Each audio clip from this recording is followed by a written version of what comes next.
This right here is a real iPhone, but a fake 15 Pro. And as you already probably know, we did not find this in a bin. There are many people claiming online that you can find these in bins, but it's almost impossible because they always have iCloud on them.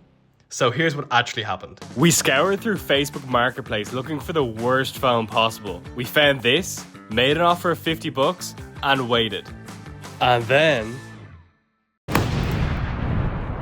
here is our iPhone 11 that we picked up off of Facebook Marketplace for 50 bucks. As you can see, this is going to be a challenge transforming this to an iPhone 15 Pro.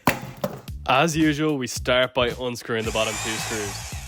They're not the same color. This is not a good sign. This is also way too easy to open. Oh my god, guys, this thing is disgusting. It actually looks like it was found in a bin. Brother, ugh. And no seal. Someone has definitely been inside here before. We have to remove two metal plates to remove the screen. Lift away the first and disconnect the battery. Onto the second, which holds down the screen, the touch, and the earpiece flex. Disconnect them all and lift your screen away. Onto the bottom section of the phone. We begin by unscrewing the retaining bracket that holds all the small parts in place. Lift it away. Now for the Taptic engine, which is basically a fancy name for the vibration of the phone. Lift up the adhesive protection and remove the metal plate. Disconnect the Taptic engine and we're good to put this aside. Now for the easiest part, the bottom speaker. This is literally held in by 4 screws, so it comes out with ease. You might be wondering why this doesn't have any flex cables. It's because there's 2 prongs which attach onto the charging port and connect to the motherboard. We have to remove this metal plate to disconnect the SIM tray. Unscrew and remove the SIM tray. This is now free to come out. We can almost remove the charging port. There's 2 screws holding it in place. Gently remove both microphones. Be careful here. The flex cable is like paper. Gently pry underneath the charging port. Not forgetting about the waterproof seal. And it should lift out with ease. Onto the main camera. Remove the protective plate. Disconnect the camera and lift it away using the 0.5 flex. We won't need this anyway. Disconnect and lift out the front-facing camera. It is now time to remove the brains of the phone. Some satisfying content. And lift out the battery. We probably could have done this a bit better. Now onto removing the Wi-Fi antenna. There's loads of small bits attached to this, so you really want to be careful where you're putting them. These get lost very easily and they're not so easy to find online. And lift it away. Now onto the side buttons, which are a little bit more tricky to get out. Add some isopropyl alcohol and pry underneath it. This came out a little bit too easy because there's just no glass on the back. Now onto the Bluetooth antenna, which is just held down by screws. There's no adhesive here, so it should come out really easily. Wow guys, look at this mess. We're almost there. All we need to do now is remove the wireless charging pad and the mounts that hold the screen in place.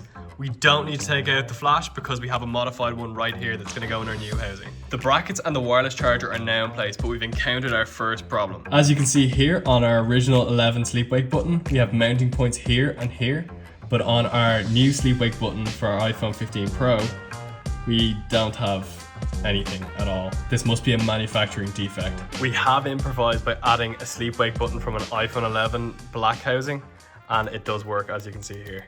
Putting this all back together is actually my favorite part, but I bet you're guessing, what did this cost us? So let's break it down.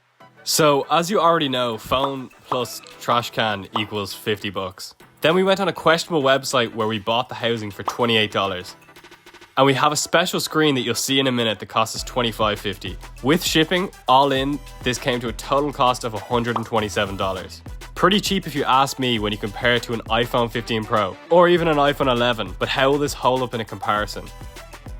Oh, and by the way, we'd like to take a moment to thank all 730 of you who are subscribed. And if you're watching right now and are not subscribed, please make sure to do so, as it really helps us out a lot. Or just don't. Anyway, enjoy the rest of the assembly.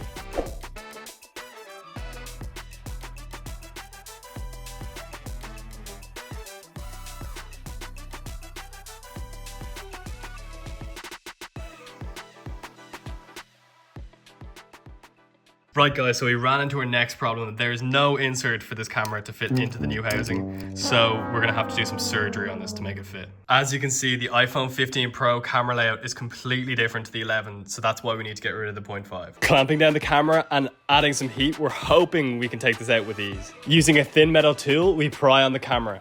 We were hoping to take this out in one piece, but it's not something we're used to, so it looks like it's gonna be two. Back to the phone, slap in that front-facing camera and connect it up. As you can see, our camera fits perfectly. Give it a quick clean and clamp it down using our metal plate. Add some adhesive to the battery. We actually have the right adhesive this time for the iPhone 11. We usually have to doctor some adhesive to make it work. We also bought a special screen to fit the style of the 15 Pro. As you can see here, it is mostly flat in comparison to the curved original screen. Let's put the earpiece speaker onto the new screen and remove the film.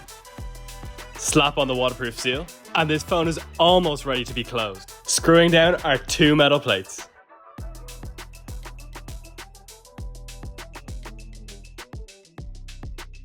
And put in our two matching bottom screws. Wow, this iPhone 15 Pro looks so convincing. It's almost like the original thing. The cameras look identical. You can't even tell which one is the real one. But the front, not so much. Let's peel off and... What?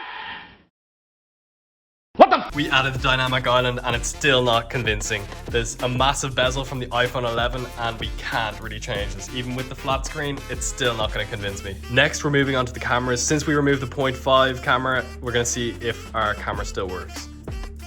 As you can see guys, the camera works perfectly. We can see through all one of our lenses. However, the audio might not be as good as we had to move the microphone to fit the flash in place. Make sure to slap that like button, subscribe, because we need a new camera.